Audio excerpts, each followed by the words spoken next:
that's it. I give up. The universe wants me to make a series out of this. So here's part 5.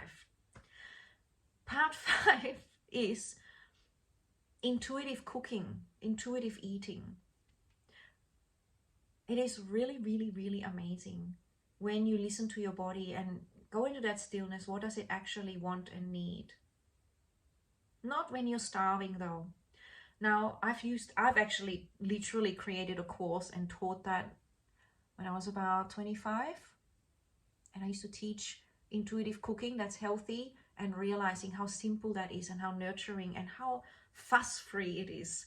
Because what works for one person can literally, like one person's gift, one person's elixir for health and youth, can be someone else's disaster.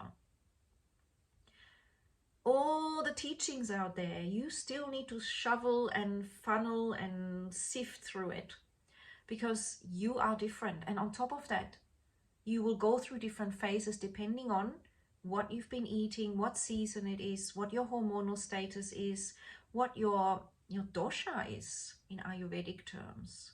And I found that also very interesting, because often we sit there at a table and all different, needs and different doshas or different, bodily needs and functions. Maybe my kitty is playing soccer a lot and needs completely different food than my other daughter, my daughter who is maybe more an artist and more cerebral. And then I'm sitting here, my husband, and maybe grandma comes in, and we're all supposed to eat the same thing.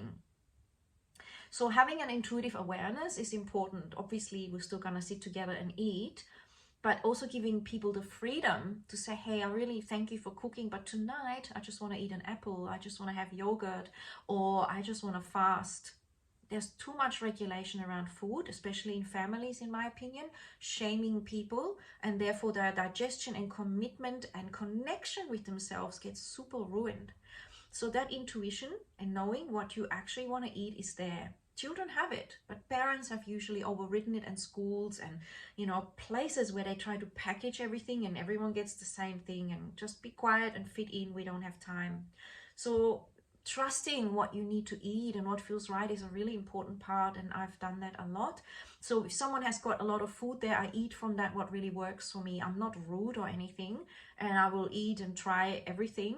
But if I know it's super bad for me, I will make that very little, and I'll find a way to eat more of what suits me. If I'm having more cucumber and more salad, for example, and less of the deep fried patties or whatever they are, oh, power failure, then I'll just keep talking for a minute.